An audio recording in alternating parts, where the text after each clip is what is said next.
द्रविड़ राज्य के प्यार में अंधी हो चुकी है वो। थंगम, क्षमा।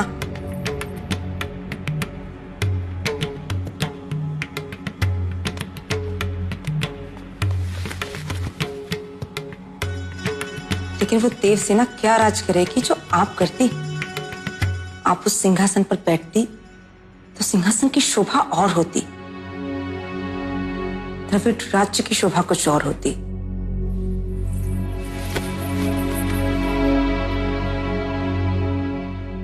सब तुम्हारी गलती है।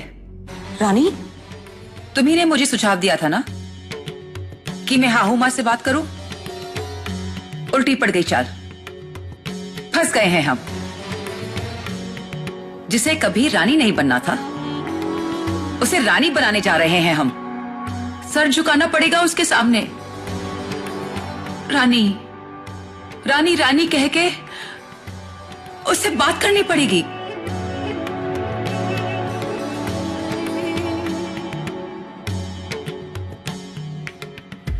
थंगम थंगम करते मर गए कई ठन ठन गोपाल। चाल उल्टी पड़ी है, खेल तो बाकी है।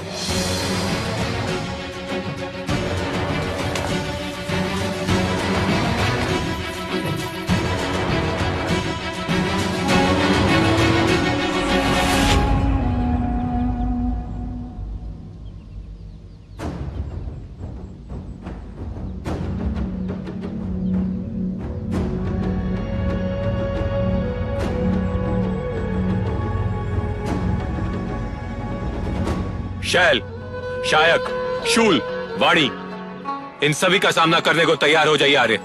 जो आर्य इन तीनों बाधाओं को सफलतापूर्वक पूरा करेगा और अपनी श्रेष्ठता का प्रमाण देगा, वही आर्य सभासद कहलाने योग्य होगा। पहली बाधा, शरीर और बुद्धि की परीक्षा। परेशानियां आक्रामक है, कहीं से भी आ सकती है, लेकिन वो आर्य जो बिना रुके बिना थमे इन परेशानियों का सामना करते हुए आगे बढ़ेगा, वही इस बाधा में विजयी होगा। दूसरी बाधा थोड़ी और कठिन है। इस क्षेत्र में तेल डाला हुआ है और इस गोले में आग लगाई जाएगी। आप सभी आर्यों को इस तेल से भरे क्षेत्र को शीघ्र ही पार करना होगा, क्योंकि आपके पास इतना ही समय है जितना समय इस आग लगे हुए गोले को नीचे आने में। अगर क्षण भर की भी देरी हुई तो आपका शरीर इसकी अग्नि में भस्म हो जाएगा। जिस तरह सत्ता की अग्नि में अच्छे अच्छे भस्म हो जाते हैं। तीसरी और सबसे कठिनतम बाधा, एक सभासद अपने आर्य दल का नेतृत्व करता है, और अच्छा नेतृत्व वही कर सकता है जो समय समय पर नई सोच के साथ और नई राह पर अग्रसर हो सकता है, भले नई राह पे उसकी मौत उसका इंतजार कर रही हो।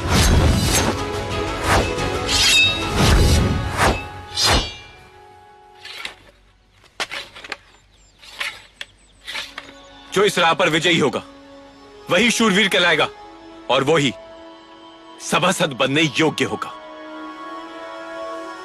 मैं पुरोहित अग्निमित्र से निवेदन करूंगा कि इस परीक्षा को आरंभ करने की अनुमति दे।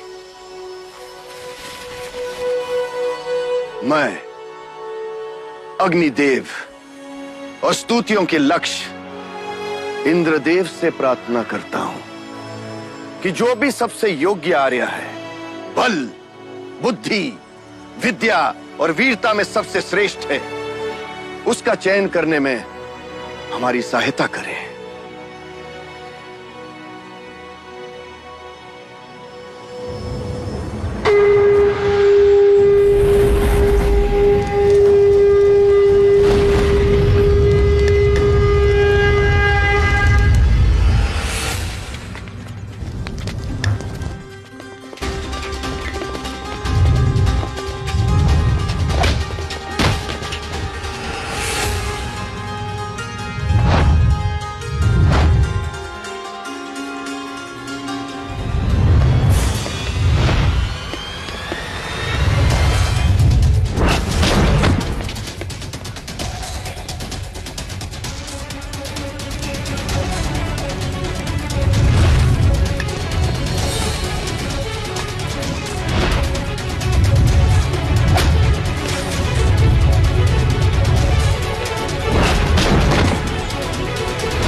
मैं ठीक हूं बाबा।